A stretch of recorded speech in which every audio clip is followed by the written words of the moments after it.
Chamamos aqui ao palco, para dar início ao nosso seminário, o senador Ciro Nogueira, que vai mediar essa conversa inicial.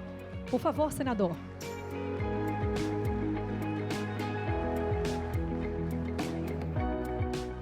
E já no telão, os nossos convidados para essa conversa. Seja bem-vindo, senador. Chamamos ao palco o governador de São Paulo, Tarcísio de Freitas.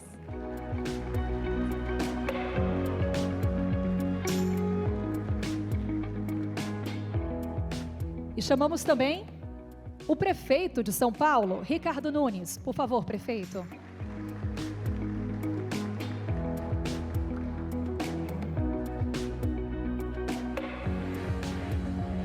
Já todos posicionados, devidamente em seus lugares. Sejam bem-vindos, uma ótima conversa a todos, um ótimo seminário.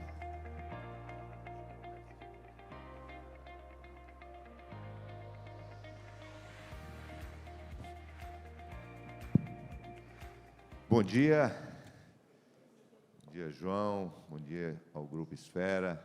Uma alegria muito grande poder estar aqui novamente participando desses debates que acho que podem contribuir muito com o nosso país.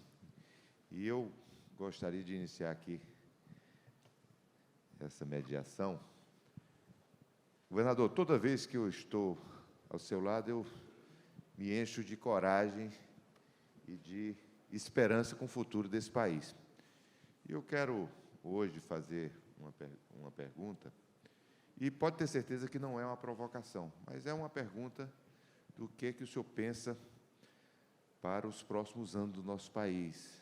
De que tipo de governo o senhor acha que nós devemos ter a partir de 27? Porque eu já noto um cansaço muito grande do quadro político, do quadro empresarial. Agora há pouco, ali no fundo, estava falando e as pessoas relatando que ninguém aguenta mais olhar para trás, ninguém aguenta mais ficar olhando dia e noite para o retrovisor do nosso país. Eu queria muito que o senhor falasse o que o senhor pensa, do que nós temos que fazer, e aí eu acho que é uma responsabilidade não só do quadro político, mas também do quadro econômico, das pessoas que produzem, que empreendem no nosso país. O que o senhor pensa do futuro do nosso país? Bom, primeiro, Ciro, bom dia, prazer estar aqui do seu lado, uma grande liderança política, uma pessoa que eu admiro, que foi meu colega no governo Bolsonaro, e uma pessoa que eu aprendi a respeitar, admirar, e foi um privilégio ter trabalhado junto com você, e é muito bacana ver a sua liderança.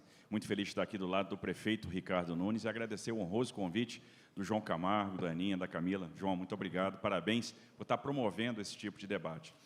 Eu entendo, Ciro, e tem falado isso, a gente precisa discutir um projeto de Brasil, e mais importante de qualquer coisa é nós termos um projeto. Hoje nós temos alguns grandes desafios, eu poderia citar três principais. O primeiro desafio, a gente levar em consideração a questão fiscal. A gente precisa internalizar isso, porque depende da questão fiscal aquilo que a gente vai deixar de legado para as próximas gerações. O que a gente quer deixar de legado? Prosperidade ou a gente quer deixar dívida? É importante internalizar, trazer para o debate público e para o conhecimento público, divulgar isso, alguns conceitos que são importantes. O conceito de gasto, o conceito de déficit, o conceito de trajetória da dívida e o impacto que isso vai ter sobre crescimento, que isso vai ter sobre prosperidade. A agenda está muito clara. A gente precisa iniciar a conversa sobre desindexação, sobre desvinculação, sobre desinvestimento. Isso é fundamental para que a gente possa prosperar. Um segundo ponto é falar sobre tecnologia e como essa tecnologia vai impactar a economia de maneira geral, vai impactar o capitalismo como a gente conhece e vai impactar o Estado.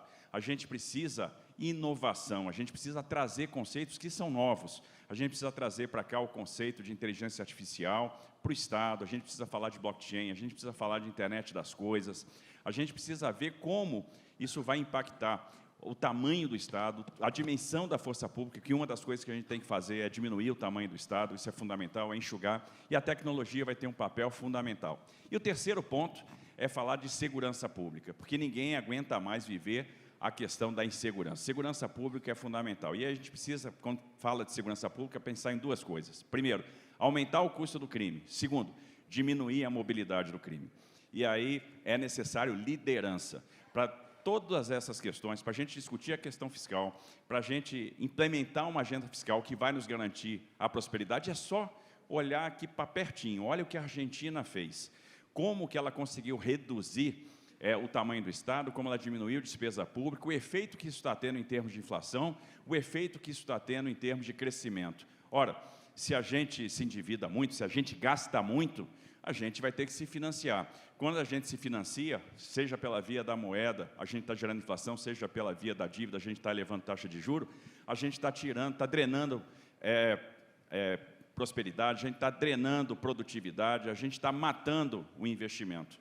Então, a gente precisa trazer esses conceitos para cá para que a gente possa fazer a diferença para isso, tanto para a tecnologia, e aí a gente precisa de um gestor moderno, tanto para a questão da segurança pública, quanto para a questão fiscal, a gente precisa de liderança. E a gente está discutindo há muito tempo as mesmas pessoas. A gente está há 40 anos debatendo as mesmas coisas, e nós estamos estacionados, perdendo tempo. A gente precisa mudar a página, né, porque ninguém aguenta mais o Brasil como ele está. Prefeito Ricardo, pedi para o senhor fazer um comentário aí de tudo que o nosso governador fazer. Não sei se souberem, gente, semana passada nós fizemos um grande encontro, reunindo 12 dos 15 governadores de centro-direita do nosso país, e fizemos questão de convidar o prefeito para estar lá conosco, porque o Ricardo simboliza muito o que nós queremos da união, do que aconteceu na eleição dele passada, né, Rueda? Simboliza muito o que nós pensamos do bloco partidário que poderá estar na eleição de 2026 juntos, querendo fazer essa mudança radical no nosso país. Eu acho que o Ricardo, nós conseguimos, na eleição dele, essa união desses partidos e tivemos um exemplo claro de vitória e como a boa política pode transformar isso em vitórias no nosso país. Então, Ricardo, queria que você comentasse um pouquinho aí dessas palavras do governador. Obrigado, Ciro. Bom dia a todos. Prazer poder estar aqui, cumprimentar aqui todo mundo da Isera, em nome do João, da Aninha e da Camila. E, em nome do meu querido amigo, nosso governador Tarcísio de Freitas, a cada um de vocês que estão aqui. Acho, né, Ciro, o que você falou desse jantar lá, só fazer uma pequena pontuação. Eu acho que é importante hoje esse grande evento, né, a gente vê aqui grandes personalidades. Acho que está muito claro que está havendo uma união com relação às pessoas do setor empresarial, do setor político, para que a gente possa, né, dar um passo e sair dessa situação de amarra que hoje vive o nosso país. O que o Tarcísio falou aqui é exatamente aquilo que a gente tem de necessidade e de compreensão. Segurança jurídica, completou esse ano 25 anos da Lei de Responsabilidade Fiscal, ter responsabilidade fiscal, segurança jurídica, cuidar da questão da área de tecnologia. Eu acho que os exemplos estão postos aí, né? A forma como o Tarcísio vem conduzindo o Estado, a gente vem conduzindo o município, muitos prefeitos, governadores que aqui estão têm conduzido os seus estados e municípios. Acho que é um grande exemplo. Fazer concessões, fazer PPP, né? Está aqui o André da Acciona, acho que é um grande exemplo que o governo do Estado tem feito concessão. Esse ano, ou talvez, acho que ano que vem, já começa a funcionar a linha 6, né, Tarcísio? Deve já começar. Quer dizer, esse exemplo de trazer o privado para que a gente possa ter mais eficiência, menor custo das ações e o maior respeito ao dinheiro público. Nós pega na Prefeitura de São Paulo, a gente está batendo o recorde de investimento, nós tivemos mais de 3 bilhões de recursos adquiridos nas concessões e PPPs, mais de 14 bilhões de economia e a arrecadação da outorga fixa e da variável. Quer dizer, eu acho que o exemplo está posto aí do que a gente precisa. Estado menor, mais enxuto. Mas eu faria só um acréscimo daquilo que o Tarcísio falou, que a gente precisa muito, e que é difícil falar, e as pessoas, às vezes, têm um pouquinho de receio de falar, mas, quando a gente fala com bastante respeito, é importante. Decisões monocráticas. Atuações do Ministério Público, Tribunal de Justiça e Tribunais de Contas. É super importante. Nos protege. Mas não é possível, por exemplo, que eu tenha ficado 2 anos com a ponte de Pirituba-Lapa parado na Justiça, para depois ser liberada do mesmo jeito, e a gente ficou 2 anos pagando canteiro de obras. Não é possível que eu fiz agora a PPP do Parque Dom Pedro, e no dia que sair a decisão, o Tribunal de Justiça, monocraticamente, o Tribunal de Contas suspende. Eu acho que falta um pouquinho também, Ciro, E aí é algo também que vai depender muito de vocês, senadores e deputados, a gente modelar melhor isso. É fundamental essas ações. Mas não pode ter ação de algumas pessoas que fazem paralisações de obras e depois o prejuízo que fica, ele não responde sobre nada disso. Vou dar um exemplo muito prático aqui, de um leilão que a gente fez agora, nessa semana passada, de CEPACs da Operação Urbana Faria Lima, para usar o dinheiro 100% da comunidade de Paraisópolis. Uma lei que nós aprovamos em 2024, que modulou essa emissão de CEPACs. 2024, pessoal. Em março, a gente fez o registro na CVM, Roberto Justo, você que conhece bem essas questões e sabe da importância disso. Quando a gente marca o leilão do CEPAC, na terça-feira passada, na sexta-feira, final do dia, um pedido do Ministério Público é suspenso artigos da lei. Para na segunda-feira, a Procuradora-Geral do município ir lá falar para o desembargador, olha, não, tudo isso que colocaram não é real. Alegaram que não teve audiência pública. Tiveram várias, muitas, inclusive com o Ministério Público sendo convidado e não compareceram. Aí o desembargador fala, puxa vida, me falaram de uma forma errada, corrigiu, para a gente ter o leilão na terça. Qual foi o resultado? Foi um sucesso. Nós tivemos a maior venda de CEPAC da história, 1.668 bilhões. Mas eu poderia ter vendido 2,8 bilhões de reais.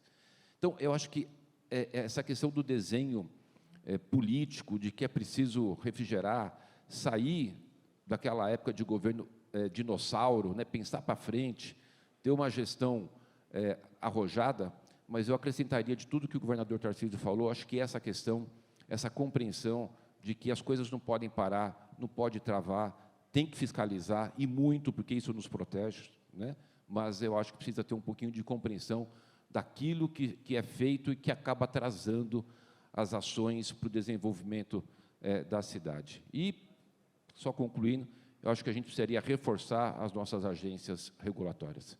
Eu acho que precisa ter uma forma diferente com relação ao posicionamento, precisaria ser mais técnico, a gente precisaria ter um arranjo nesse setor para que as coisas possam deslanchar com mais tranquilidade. E, para concluir, segurança. Estou vendo o Derrite aqui, meu presidente Baleia, presidente do meu partido, estou vendo o Derrite, tem um detalhe que o Ratinho fez de proposta, acho que talvez para a gente poder pensar, que as legislações pudessem, de uma certa forma, serem feitas nos estados, e ter uma legislação mais arrojada, mais contundente, acabar com a audiência de custódia, a gente poder falar que o cara que cometeu o crime tem que ter medo de ser preso. Então, acho que a questão da segurança, Ciro, precisaria ser bem trabalhado e discutido, porque todas as pesquisas, há pouco tempo, demonstravam que a maior preocupação era a segurança, era a saúde, e hoje todos os locais que você tem, todas as pesquisas, todos os institutos trazem a segurança como o maior problema, e lógico que você vai resolver isso com tecnologia, mas também com uma legislação mais firme para punir verdadeiramente os bandidos. Perfeito, muito bem.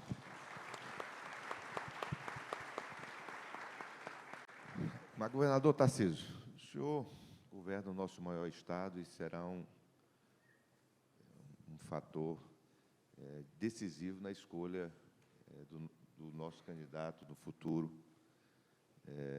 do que nós queremos para o nosso país. Eu queria que você falasse um pouquinho mais do que você pensa que esse próximo presidente da República pode fazer no que diz respeito a melhorar a gestão pública, de melhorar a relação com os próprios governadores e, lógico, trazer mais esperança para o país no momento que nós estamos hoje, que eu noto o empresariado do nosso país com essa taxa de juros absurda, esse ataque aos empresários do Brasil, que deveria ser o grande parceiro do nosso desenvolvimento econômico. Queria que você me falasse um pouquinho do que você pensa do próximo governo e quais são as ações prioritárias que nós devemos quais são os desafios que nós vamos ter nos próximos anos. Olha, quando a gente está nas Forças Armadas, a gente tem uma frase que diz assim, a palavra conduz, o exemplo arrasta. A primeira coisa é dar o exemplo, e o exemplo, quando a gente fala na questão fiscal, na questão da diminuição do tamanho do Estado, o governo federal, a presidência da República vai ter que dar o exemplo. Poderia começar diminuindo o número de ministérios, esse número enorme de ministérios, desnecessário, para a gente mostrar que dá para ter uma administração pública mais enxuta. Vamos pegar também o exemplo da Argentina. A Argentina tem operado hoje com 9 ministérios. Imagina a quantidade de cortes que eles conseguiram fazer, e isso foi importante para impulsionar a administração pública. Dá para cortar sem perder qualidade? Dá, e a tecnologia vai ser uma aliada. É necessário usar a tecnologia para redimensionar a força de trabalho, para padronizar planos de carreira, para ver, de fato, aquilo que é necessário.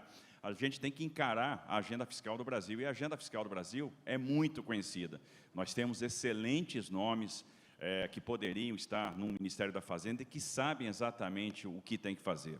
A gente discutir, por exemplo, a rigidez orçamentária, porque senão, em 2030, talvez a gente esteja discutindo 2 ou 3% do orçamento. Isso é absolutamente inaceitável, porque não se vai fazer nada estruturante com esse tipo de espaço. Então, diminuir a rigidez orçamentária é fundamental. Uma reforma do orçamento diminuiria, acabaria, extinguiria uma série de discussões que a gente tem hoje, como, por exemplo, as discussões das emendas. Se gasta muita energia discutindo 40, 50 bi num universo de 3,5 tri. E a gente tem que pensar quais são as grandes contas, o que é preciso fazer, onde a gente pode mexer. E nós vamos levar, a gente vai chegar à percepção que é possível mudar. Então, a reforma orçamentária, diminuir a rigidez orçamentária é fundamental. A gente tem que discutir a desindexação da economia, porque não é possível, às vezes, que você tem um nível de indexação onde você mexe R$1 aqui e gere 400 milhões de reais de despesa ali. Então, isso é fundamental, isso vai asfixiar o Brasil. Terceira coisa, discutir questão, que é uma questão importante, de benefícios tributários, creditícios, financeiros, né, para a gente diminuir o tamanho disso. Agora, se você não dá o exemplo, você não consegue levar essa discussão à frente. A redução da máquina do Estado, a reforma administrativa, é um tema fundamental. E a pergunta que se faz é o seguinte: o Congresso daria essas respostas? Daria. Vamos lembrar um pouco que o Brasil, a partir de 2016, passou por um ciclo de reformas enorme que permitiu que o Brasil desse um salto. Esse período marcou o rompimento de uma era anti-business e o ingresso numa era pró-business. E agora a gente está andando alguns ou vários passos para trás. Mas esse Congresso foi o Congresso que aprovou a reforma trabalhista, que é fundamental e que a gente precisa manter. A gente não pode perder os ganhos que foram conquistados com a reforma trabalhista, a reforma previdenciária, a reforma tributária, o marco do saneamento, a autonomia do Banco Central. Então, o Congresso tem sido protagonista e tem sido defensor dessas reformas, porque quando essas reformas foram atacadas, foi o Congresso que segurou. E a gente vem para outro ponto, a harmonia que precisa existir entre os poderes. É possível? Sem dúvida nenhuma. Aqui, nós levamos temas e debates para a Assembleia Legislativa que pareciam impossíveis. Não existe impossível. Quando as pessoas diziam, é impossível aprovar a privatização da Sabesp em tão pouco tempo, e nós aprovamos na Assembleia no primeiro ano de mandato e fizemos a privatização em 1 ano e meio. E agora, a gente se pergunta, valeu a pena fazer isso? 1 ano depois da privatização, a gente pode avaliar, porque em 1 ano, a gente fez 410 mil ligações de água potável. 410 mil famílias no estado de São Paulo, que é o estado mais rico da federação, não tinham água potável. A gente fez 529 mil ligações de esgoto, ou seja, 529 mil famílias não tinham acesso a esgoto. E, obviamente, tem muito mais para fazer. O que significa fazer 529 mil ligações de esgoto? Significa tratar 5 bilhões de litros de esgoto a mais por mês. Guarulhos, que é a segunda maior cidade do estado, que tratava 25% de esgoto, 20% de esgoto, vai terminar esse ano tratando quase 50% do esgoto. E a empresa já contratou 542 obras, e isso significa 35 bilhões de reais de investimento. Vamos lá na Zona Norte, lá do nosso Ricardo Nunes, Perus, 400 mil famílias que não tinham acesso a esgoto, 400 mil pessoas vão ter acesso a esgoto. Lá estão sendo feitas 7 estações elevatórias e a 6ª maior estação de tratamento do estado, e é possível. A gente discutiu com a Assembleia Legislativa desvinculação de receita, e lógico, a gente precisava discutir por quê? Porque a população está envelhecendo, os casais estão tendo menos filho, então você tem menos matrícula, em compensação a pressão no serviço de saúde é maior, e a gente aprovou. E todo mundo dizia, é impossível aprovar uma desvinculação de receita, e nós aprovamos. Quando o Reino Unido estava imerso na Segunda Guerra Mundial, quando a fé estava abalada, o Churchill fez a seguinte pergunta: o que eles pensam de nós? O que eles pensam do nosso povo? E a pergunta que a gente tem que fazer é, o que nós pensamos de nós mesmos? E o que a gente imagina? O que a gente projeta para o futuro do Brasil? A gente quer ser eternamente o país do futuro? Ou a gente... E hoje nós somos o país do atraso, nós estamos perdendo. Olha o que era a China há alguns anos atrás, na década de 80. Nós temos 40 anos de redemocratização. E nesse período, o que os chineses avançaram, o que os sul-coreanos avançaram, e onde é que a gente está? Onde a gente poderia estar tendo o potencial que nós temos? Essa é a pergunta. Quando que nós vamos nos reconciliar com as nossas vocações? Como é que a gente vai aproveitar os nossos pilares do desenvolvimento, né? Tirar proveito da transição energética, tirar proveito do que o campo nos oferece, tirar proveito da segurança alimentar, né? Tirar proveito da biotecnologia, tirar proveito da economia do conhecimento. A gente tem um caminho enorme para trilhar. Agora, para trilhar esse caminho, é necessário que haja liderança e que a gente compreenda o tamanho, a envergadura da responsabilidade da agenda. Começando pela agenda fiscal, garantindo a segurança pública, preservando valores importantes como o Estado de Direito, a democracia representativa e a liberdade. E aí, Ricardo, o que você acha disso? Ciro, você me pôs numa situação difícil aqui, para falar depois do Tarcísio toda vez, rapaz. Aqui é o nosso... Esse é o nosso gênio, a maior referência, né, que a gente tem hoje na política nova, é o Tarcísio, né, super competente, super dedicado. Meu professor, meu mestre, e que às vezes fica dando bronca em mim, né? Vocês sabem que às vezes ele gosta de... gosta muito da gente poder falar à noite para atualizar as coisas, né? Do estado, do município, uma cidade desse tamanho, maior cidade da América Latina. É bacana o cuidado que o Tarcísio tem, né? De poder orientar, de poder falar. Então, eu sou um privilegiado de poder ter um governador como o Tarcísio. Que, você sabe, Ciro, durante a campanha foi muito difícil, né, o que a gente passou. Você falou aqui, acho que o exemplo da nossa eleição do ano passado vai ser o grande exemplo da eleição do ano que vem. Juntar, né, muitas forças para poder alavancar. Aumentou muito a minha responsabilidade, porque eu não posso errar de jeito nenhum, né, com tanta gente que participou desse processo. Mas teve um momento que nosso trekking, toda vez a gente estava lá em cima, João Camargo. A gente nunca deixou de estar em primeiro nos treks, né? Mas aí o Marçal, ele vinha, rapaz, e vinha. Quando não chegou ainda a ultrapassar, mas quando estava crescendo muito, aí foi nessa hora que o Tarcísio já vinha me ajudando, mas que largou tudo, e a gente foi para a rua fazer caminhada, dobrar o número de agenda, né? Falou, nós vamos ganhar não na sacanagem dele de ficar colocando mentira, falando mal das pessoas na internet, mas vamos falar para as pessoas o que a gente fez, o que a gente vai fazer.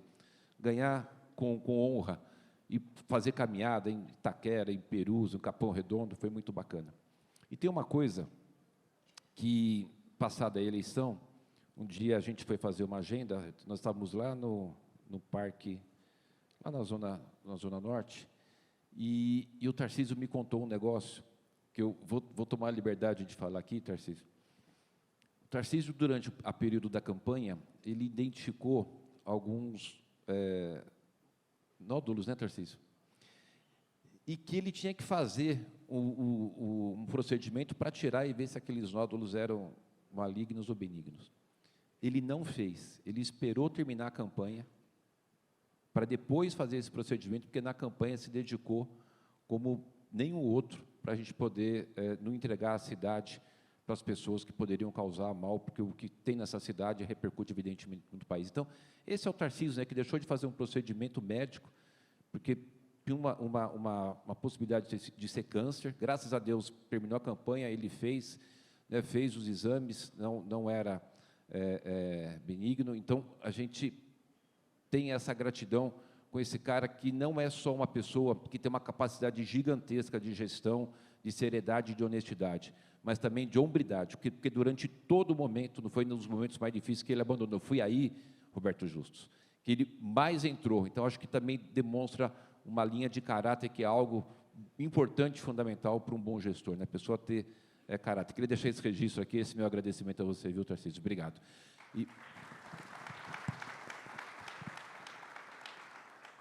E só para completar, eu acho que as linhas que o Tarcísio falou é importante. Eu fui agora, semanas atrás, em Xangai, o Tarcísio comentou aqui da China. Xangai, há 20 anos atrás, que era uma vila de pescador, né, de agricultor, hoje é aquela capital da tecnologia, impressionante. Vários exemplos do mundo pode ficar para a gente, para saber que quando a gente, né, pega e se une e faz, e não tem alguém puxando para trás, e, né, todo mundo meio que empurrando para frente, é possível acontecer. E aí, eu vou comentar uma coisa que todo mundo aqui já sabe, mas eu já sabia, mas me marcou bastante. Fui também no Japão. E no Japão eu fui almoçar com o vice-presidente da Mitsubishi, como vocês sabem, uma das maiores empresas mundiais. E ele dizia o seguinte, ele falava, Ricardo, eu não consigo entender, porque no Japão, 97% nós temos de dependência de energia. 97%, a gente tem que comprar de outros países. Lá no Brasil, vocês têm tudo, né? Então, era para estar voando. Você imagina um país pequeno que nem o Japão, né? O quanto que eles evoluíram, o quanto estão evoluindo, com 97% de dependência de energia de outros países. E a gente aqui aproveita muito pouco todo o nosso potencial. Acho que falta muito isso, da gente fazer essa união, né? Precisamos contar muito com, no ano que vem, não só a eleição de um bom presidente, que com certeza Deus vai abençoar a gente, vai dar tudo certo, mas de ter também uma boa composição da Câmara dos Deputados, de senadores, né? Porque, como o Tarcísio falou aqui, muitas coisas avançaram. O João Galasso está aí, que vai ser o deputado federal, né? Eu tenho certeza, eu estou convencendo ele a sair candidato, ter bons quadros, que a gente possa ter essa união de forças de todos os partidos. Tem uma coisa muito importante, o Rueda está aqui, o Ciro está aqui, a gente tem outras personalidades também que estão... Baleia está aí, outras personalidades, o Marcos Pereira, quer dizer, quem? A Renata, está aí a Renata Abreu? Ô, Renatinha, Renata, olha, tem tudo, vocês, o empresariado, né? Parabéns, João, mais uma vez, por você fazer esse evento, né? Para a gente estar unido, porque a probabilidade que a gente tem de crescer muito é algo assim, inquestionável, né? Só falta a gente se unir e poder virar e ter um governo com responsabilidade fiscal, né, focado no futuro. Como eu disse aqui, eu vou voltar a repetir, né, não dá para ter mais alguém pensando como o Flintstone, né? Tem que pensar para frente, né, pensar em coisas positivas, na tecnologia. A população tem esse direito. É isso. Muito bem. Governador, como eu falei no início das minhas palavras, nós temos hoje um governo que só olha para trás, um governo que tenta a toda hora requentar programas ultrapassados, né? Novo Bolsa Família, novo Minha Casa Minha Vida. Costumo dizer, gente, que quando uma coisa é nova, ela não precisa dizer que é nova. Ninguém diz a minha nova avó. As pessoas hoje têm que ter esse caráter de inovação. De bate-pronto, não é provocação, mas se tivesse que escolher um lema para um futuro governo de centro-direita do nosso país, qual seria?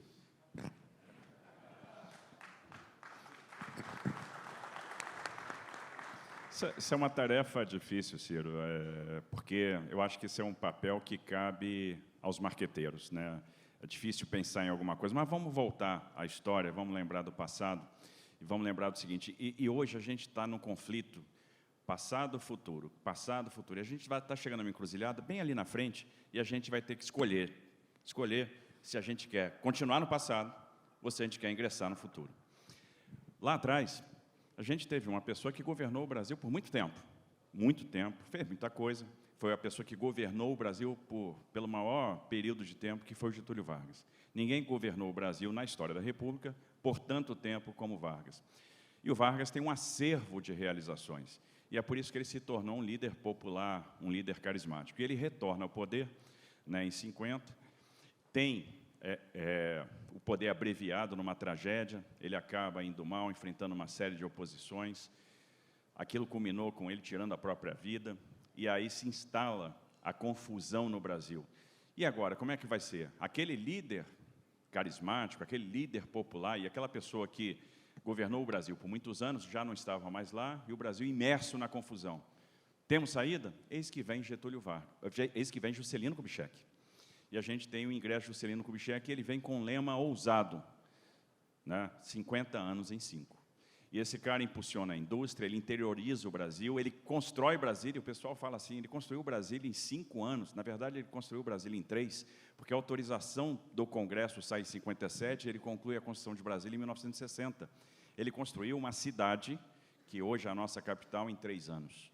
Então, um líder disruptivo, uma pessoa que pensou o futuro, que implantou bases para a gente dar um salto subsequente.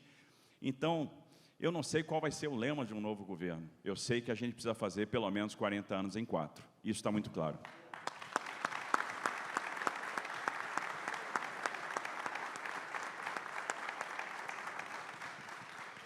E ele ainda diz que não entende de marketing, né?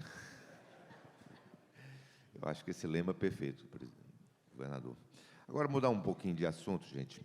Eu queria um tema que tem sido muito importante, fundamental para o nosso país, agora que essa discussão internacional, né?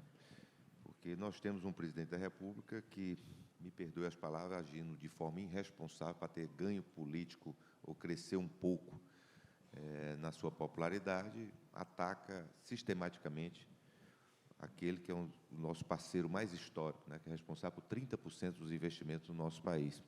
O que você acha que como deveria ser o comportamento da nossa política externa, que hoje é tão mal conduzida, né, por esse Celso Amorim, que eu considero, me desculpem mais uma vez, uma pessoa das cavernas, que tem uma visão muito errada de discussão mundial, do que deveria ser as prioridades na nossa política externa do nosso país. Como é que você acha que deveria se comportar o governo e o que fazer para que a gente não perca esse bonde da história? Bom, primeiro a gente tem que entender para onde o mundo está indo, né? A gente está num cenário onde a economia está ficando de lado e está vindo a geopolítica.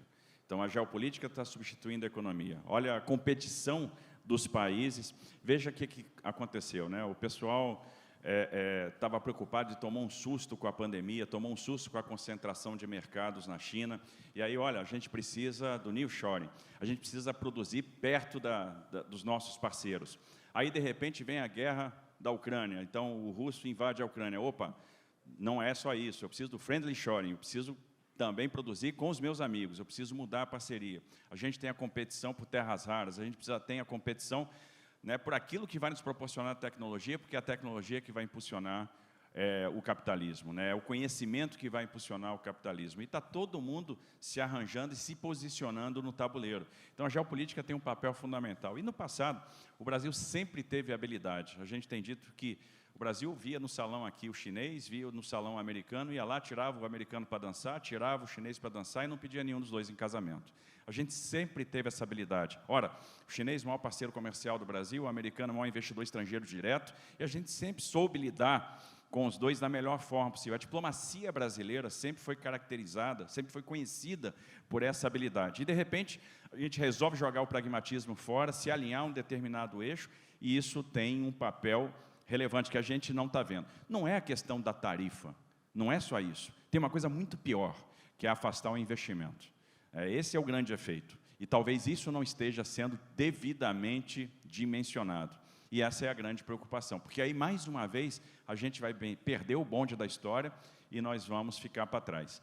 Então, a gente precisa conversar com o americano, a gente precisa conversar com o chinês, a gente precisa entender a dinâmica geopolítica para a gente se posicionar. Olha como a gente se afastou da discussão sobre ingresso no OCDE. E aí é o seguinte, tem um caminhão de dinheiro lá fora, tem trilhões de dólares lá fora, e, de repente, a gente abre mão desses trilhões de dólares aqui fora para caminhar numa viazinha muito estreita, num tubinho, com um pouquinho de dinheiro, e é por esse pouquinho de dinheiro que a gente vai competir. Quando a gente podia, na verdade, estar aberto para receber e trazer para o Brasil esse caminhão de dinheiro. Olha, esse caminhão de dinheiro vai para algum lugar. Se não for para o Brasil, irá para outro país. E, mais uma vez, a gente vai condenar o Brasil ao atraso. Então, falta visão de futuro, falta realmente liderança e tirar proveito dessa situação, pensando só em eleição, onde é que a gente vai estar? Estão nos condenando ao atraso. A gente não pode pensar em eleição, a gente tem que pensar em geração. Esse é o compromisso que a gente tem que ter. E aí, Ricardo, o que você tem a dizer sobre a nossa política externa? Ciro, o Tarcísio traz uma questão aqui super importante, né? Você pega a questão das exportações, a gente exportou 40 bilhões para os Estados Unidos ano passado, 114 bilhões para a China. Nossa exportação até para a China maior. Tivemos até um saldo positivo Brasil-China de 40 bilhões. Mas o Tarcísio traz um negócio aqui fundamental. Perder investimento, né? As empresas americanas que fazem investimento no Brasil é um volume muito considerável, né? Os Estados Unidos detêm as maiores empresas do mundo, então acho que é um contrassenso, né? Não é inteligente você pegar um parceiro e afastar ele por conta de falas, né? De não ter mais o dólar na questão das relações de comércio internacional. No BRICS, só fica o Brasil falando isso, os outros estão totalmente fora desse discurso. Aquilo que a gente tem falado, né, precisa pegar o que a gente tem e ampliar a nossa rede de países que fazem comércio com o Brasil, né, não excluir por uma questão ideológica. A vontade do povo, o interesse da população tem que estar muito acima disso, dessa questão de poder fazer discurso, né, de falar de jabuticaba, falar de essas coisas. É algo muito sério, né? Você define a vida das pessoas, né? Para que você vai fazer uma provocação e excluir um país tão importante para o país como é os Estados Unidos? Mas tenho certeza que está acabando esse prazo, né? Ainda vai demorar um pouquinho, mas não está tão longe assim, e que a gente vai ter, a partir do ano que vem, 2027, uma outra configuração, uma configuração ampla, de um país, do Brasil inserido em todos os comércios internacionais, não perder nenhuma oportunidade, seja com a China, seja com os Estados Unidos, seja com a Europa, que vai ter uma visão diferenciada. Mas destacar essa fala do Tarcísio é super importante, não é só a questão do tarifaço, que é prejudicial, que a gente, evidentemente, não vai ser favorável. A gente só trabalha para diminuir impostos, né? Trabalhamos muito isso para diminuir impostos. Aqui na cidade, no Estado, a gente só reduz impostos, eliminamos taxas, e tem dado muito resultado, Ciro. Você pega nos últimos 4 anos, 6 meses, nós tivemos 84 mil empresas que estavam em outros estados e municípios, vieram para São Paulo. Abriram novas aqui 820 mil empresas. 820 mil empresas abriram em São Paulo nos últimos 4 anos e 6 meses. Quer dizer, são dados importantes que têm gerado o quê? Aumento da nossa arrecadação, mesmo que a gente só tenha diminuído impostos e eliminado taxas e feito uma ação muito positiva na geração de emprego e renda. Hoje, na nossa cidade, no estado de São Paulo, na cidade de São Paulo, nós somos com o menor índice de desemprego desde a série histórica, 5,4%. A gente estava com 5,8%, tudo feliz, que sexta-feira passada, retrasada, ia sair o novo dado, a gente estava ansioso, aí de 5,8% caiu para 5,4%. Eu acho que são exemplos muito claros de coisas práticas, objetivas, que estão sendo realizadas, daquilo que é importante para dar resultado. Acho que um bom diálogo com todo mundo, respeito, trabalho, um Estado menor, trabalhar com concessões, PPPs, redução de impostos, segurança jurídica e segurança jurídica. Nenhum investidor vai para um local se ele não tiver muita segurança jurídica. Acho que são questões muito simples de ser colocado em prática.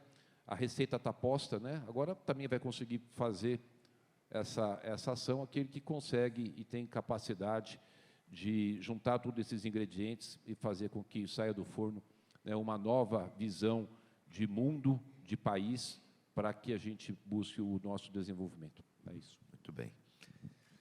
Governador, estamos indo agora para os últimos 10 minutos.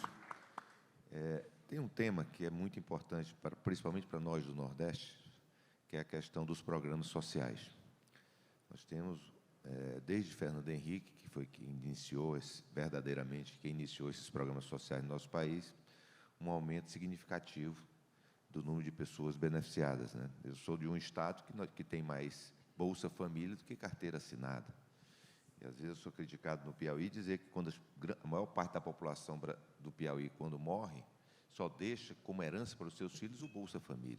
E nós temos, do meu ponto de vista, mudar essa realidade do nosso país, porque eu acho que o grande programa social que nós temos que implementar no nosso país é o emprego. O emprego, isso que nós temos que fortalecer para que as pessoas possam ter uma porta de saída. O que o senhor acha do que nós podemos fazer quanto a esse tema no nosso país? Olha, eu acho que a gente, primeiro, tem que levar em consideração o que o nosso povo quer. E nós temos um povo que é trabalhador, um povo que é criativo, um povo que, acima de tudo, quer prosperar. Os programas sociais são extremamente relevantes. Agora, eles podem ser desenhados, sim, de maneira a proporcionar aquilo que as pessoas querem. Observem, né, os programas que a gente tem levado a termo aqui em São Paulo. Vou começar falando do Superação SP. É um programa que tenta entender por que eventualmente, as pessoas não prosperam. Por que a pessoa não prospera? Por que a pessoa não consegue trabalhar? Eventualmente, a mãe não trabalha porque falta vaga de creche. Ela não trabalha porque não tem com quem deixar um idoso, de que ela cuida. Ela não trabalha porque falta escola de tempo integral. E aí a pergunta é, o Estado está fazendo creche, o Estado está fazendo escola de tempo integral, o Estado está proporcionando o cuidado do idoso, onde tem que proporcionar? Essa é a pergunta que a gente tem feito para a nossa equipe. O Estado de São Paulo hoje está construindo 170 creches, está fazendo 76 escolas novas de tempo integral. Isso é bastante coisa, a gente está aumentando muito a oferta de vaga. Mas a gente tem que levar para aquelas pessoas dentro de uma lógica territorial. Porque outra pergunta que a gente tem que fazer, onde se concentra a pobreza? A pobreza está concentrada onde se concentra a riqueza. Elas coexistem, e daí a nossa desigualdade. Então, primeira coisa, o que falta para essas pessoas? O que falta em termos de serviço do Estado? E aí a gente tem a primeira trilha, a trilha de proteção social. A gente tem que abraçar essas pessoas, a gente tem que levar os serviços. A gente tem que, por exemplo, amplificar a questão da assistência à saúde. E a tecnologia vai ser uma aliada nisso. Quantas pessoas ainda estão excluídas do próprio SUS? E por falar em SUS, a gente criou aqui em São Paulo uma coisa interessante, que foi a tabela SUS paulista. Há muitos anos a tabela SUS vinha congelada. E isso feria de morte a nossa filantropia. São 680 entidades filantrópicas no estado de São Paulo, 360 santas casas. E a gente criou, na verdade, um incentivo perverso. Quanto mais atendimento você faz, mais prejuízo você tem. Invariavelmente, você tem dois efeitos: fechamento de vaga, né? Então você começa a fechar a vaga, e mudança da relação convênio versus SUS. Ou seja, você está deixando a população mais desassistida. O que a gente fez? Eu estou aqui em São Paulo pagando 3, 4, 5 vezes o que o SUS paga. A gente criou uma tabela SUS de São Paulo. Então, aquele parto que era R$ 443, aqui em São Paulo você paga R$ 2.300. A cirurgia de vesícula, que era R$ 1.000, aqui em São Paulo a gente paga R$ 4.000. O leite de UTI, que era R$ 700, a gente aqui em São Paulo paga R$ 2.800. E aí a gente foi ampliando vaga. Abrimos 6.500 leitos em 2 anos. Ou seja, o estado que fazia 700 mil cirurgias por ano está fazendo 1.200.000. Isso é programa social. Isso é levar a saúde para a ponta. E para isso a desvinculação de receita era fundamental, porque uma coisa está casada com a outra. As políticas públicas, elas se integram, elas têm que se integrar. Aí cuidamos da proteção social, trouxemos tecnologia, cuidamos da pessoa, levamos a assistência para ela, levamos a vaga de creche, levamos a escola de tempo integral, fizemos a proteção social, garantimos a segurança alimentar, porque muitas pessoas ainda estão na insegurança alimentar, muitas pessoas não têm uma renda per capita que garanta para elas a segurança alimentar. Opa, então eu vou garantir a segurança alimentar. Aí eu vou para a segunda trilha, a trilha do desenvolvimento. Quais são as capacidades? E eu vou fazer o acompanhamento individualizado por família. Né? Que você pode fazer, que competência você pode ter, que competência você pode desenvolver, e as pessoas têm competência. As pessoas querem fazer alguma coisa, as pessoas querem empreender, as pessoas querem ser treinadas. Então, vamos desenvolver essas competências, vamos garantir o desenvolvimento. E a terceira questão, fiz o desenvolvimento, garantir a competência, a formação na competência, aí vem o terceiro ponto, que é o pilar da inserção produtiva. Então, eu fiz a proteção social, eu garanti o desenvolvimento, garanti a inserção produtiva, e sempre com estímulos financeiros para cada etapa prevista, para cada etapa alcançada, para cada etapa vencida, com uma duração limitada no tempo. Ora, programas de superação da pobreza bem-sucedidos no mundo foram desenhados assim. A gente viu isso acontecer, por exemplo, no Puente do Chile. Ora, aqui em São Paulo, com a privatização da Sabesp, a gente garantiu tarifa social, e são 3 camadas de tarifa social. Eu dou um desconto de 78% para as pessoas mais vulneráveis, eu tenho uma camada de 72% de desconto, e tenho uma camada de 50% de desconto. Como isso é possível? Porque a gente criou um fundo de amortecimento, que é o Fundo de Apoio e Universalização. O valor de venda da Sabesp, 30% foi para esse fundo. 100% do dividendo vai para esse fundo. E aí eu alinhei meu incentivo com o privado. O privado quer lucro, quer dividendo, eu também quero. Só que o meu dividendo está indo para o fundo, é integralizado na companhia, sem destruir valor do meu parceiro privado, eu garanto uma participação do cidadão no resultado da companhia, na forma de modicidade. Sabe que empresa no mundo, você vai ver isso, que tem uma participação no capital do Estado, garantindo, né, um acesso, uma participação do cidadão no resultado da empresa na forma de modicidade? Em nenhuma, só em São Paulo. Só a gente fez isso. É um modelo inovador. E é engraçado, um governo de centro-direita teve essa preocupação, né? Um governo de direita tem que ter essa preocupação social e está garantido, está integrando o resultado lá na ponta de uma empresa que tem participação do Estado, na forma de modicidade. Ninguém fez isso, nós fizemos aqui. Sabe o que é isso? Criatividade, inteligência, preparo técnico. Assim a gente resolveu o problema. E aí a gente consegue fazer com que as pessoas prosperem. Olha o caminho da capacitação aqui, um programa bacana. A gente está levando capacitação aonde ela precisa, porque às vezes a gente identifica numa região, tem um polo metal mecânico que está faltando soldador. Eu levo a capacitação lá, faço um curso de curta duração, 2 semanas, formo soldador, 100% dos soldadores que nós estamos formando estão saindo empregados. Aí a gente tem aqui vários frigoríficos, vários... e são empresas que empregam muita gente. Se você pegar, né, em Promissão, eu tenho uma cidade que tem 38, 40 mil habitantes, tem um frigorífico que emprega 4.500 pessoas, e tem 1.000 vagas abertas, eles não conseguem preencher. Se pegar Lins, que é uma cidade de 70 mil pessoas, tem um frigorífico que emprega 7.000 pessoas, e falta vaga, ou sobra vaga, e eles não conseguem contratar. Então, lá, eu levo a carreta do açougue, eu formo a pessoa que vai ser capacitada nisso, na desossa.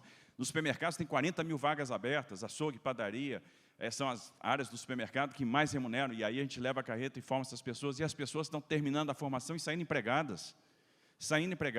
E quem não, às vezes a pessoa não quer se empregar, quer empreender, a gente garante o crédito, e aí a gente vai fazer com que os custos dos programas sejam decrescentes ao longo do tempo, porque a gente garantiu ascensão, a gente garantiu prosperidade. E as pessoas querem fazer, as pessoas querem prosperar. É só essa mudança de chave.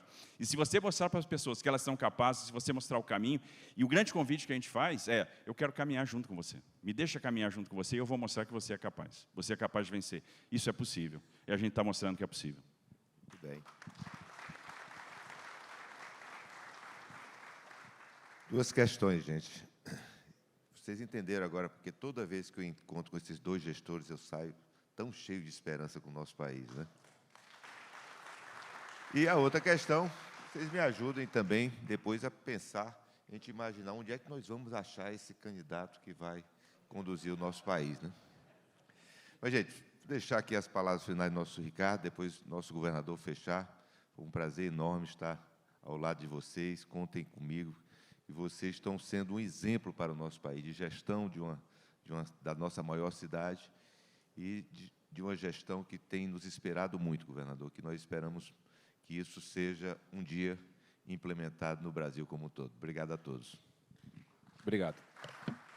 Ciro Nogueira, você que não é senador só do Piauí, é da cidade de São Paulo também, toda vez que tem algo de interesse da cidade aqui, eu ligo para ele e para os nossos aqui de São Paulo, mas também para o Ciro, né, para outros. Queria só registrar aqui também, a gente falou de presidente de partido, o Valdemar da Costa Neto aqui, nosso presidente do PL, presente aqui. É o presidente dos presidentes. Fazer uma referência muito especial à Sandra Tadeu, nossa vereadora, na gestão passada. Eu consegui aprovar 104 leis, né, então foi muito importante, fazer a reforma da Previdência, fazer reforma administrativa, enfim, tudo aquilo que o gestor precisa fazer, mesmo que não seja tão popular, mas que tem a sua responsabilidade. Agradecer ao Tarcísio de Freitas por tudo, pela amizade, pela dedicação, pelo carinho, por ser um governador apaixonado pelo que faz, né, que conhece nas questões de todo o Estado, todos os municípios, quais são as suas necessidades, e te desejar muita sorte nesse final de mandato e no seu próximo mandato, Tarcísio, seja o que for, né, eu vou ser o seu braço direito, vou ser o seu coordenador e vou trabalhar para você 24 horas por dia, porque eu acredito piamente por conhecer você, e eu queria voltar a frisar nesse encontro aqui, João Camargo, não só pela capacidade, pelo cara que passou primeiro no IME, pela, né, competência em tudo que passou, mas pelo caráter. A gente precisa de pessoas que tenham caráter, que vai numa guerra do princípio ao fim e que não deixa ninguém na mão, que vai até o final defendendo aquilo que acredita. Sucesso para você, Deus te abençoe muito, a gente precisa muito de você. Parabéns. Para fechar, só agradecer mais uma vez o convite da Esfera, agradecer nessa honra de estar aqui com o Ciro Nogueira, que é essa grande liderança, estar aqui com os presidentes dos partidos, e aí a gente vê a força de São Paulo, que está aqui a Renata, presidente do Podemos, que é de São Paulo, o Valdemar do PL, que é de São Paulo, o Baleia, né, nosso presidente do MDB, que é de São Paulo, o Ciro, eu posso dizer que é de São Paulo, e o Rueda também. Então, já estão aqui devidamente adotados. São Paulo que tem essa fortaleza e a gente fica muito feliz de contar com vocês. Fico muito feliz de ter dividido esse espaço também com o Ricardo, porque é um gestor amoroso com as pessoas, é um gestor de grande coração. É impressionante a humildade de uma pessoa que é prefeito da maior cidade da América Latina, que tem feito um trabalho excepcional, uma pessoa que acorda cedo, dorme tarde, está nas periferias, fácil de ajustar qualquer coisa, e é por isso que a gente está tendo muitas vitórias. Vitória na habitação, vitória no saneamento básico, vitória na segurança pública, vitória sobre a Cracolândia, vitória sobre temas que estavam aí há muitos anos, né? E não existe impossível. O pessoal achava que era impossível acabar um Rodoanel, ano que vem o Rodoanel acaba. Aliás, a primeira parte dele a gente entrega esse ano, que é da Dutra Fernão Dias. Não existe, o pessoal achava que era impossível acabar com a Cracolândia, a gente está mostrando que não é. O pessoal achava que era impossível acabar com a linha 17, aquele monumento ao atraso, o esqueleto que estava aqui abandonado há muito tempo, e ano que vem ele vai estar operando. Não é impossível acabar com a linha 6, não é impossível ter o maior programa habitacional da história. Então não existe impossível. Não existe impossível, basta ter trabalho, basta montar time bom, time técnico. Então, Ricardo, tem sido muito fácil trabalhar com você e dizer o seguinte: a gente tem que acreditar no nosso Brasil, porque também não é impossível a gente, de fato, se tornar o país do futuro, trazer o futuro para o presente, né? Transformar, aí passando aqui para a linguagem da física, a nossa energia potencial em energia cinética, que é o que a gente precisa fazer. E é possível fazer, é possível andar rápido, a gente sabe exatamente o caminho, nós temos gente muito boa que pode fazer isso, e o mais importante, nós temos vocês são a grande energia. Eu sempre falo, setor produtivo, aquelas pessoas que fazem a diferença, que investem, que geram emprego, são a mola propulsora, são a transformação. E o crescimento está na mão de vocês, está na atitude de vocês. A gente não pode amarrar o elefante numa estaca de metal. Vocês têm que ter a noção exata do poder de transformação que vocês têm. E se o crescimento, e quem me falou isso e me ensinou foi o professor Delfim, é uma questão de atitude. Se a gente quer crescer, a gente vai crescer. E se a gente crescer, muita gente vai prosperar. Então, eu conto, né, nós contamos muito com vocês, que vocês é que vão transformar o nosso país.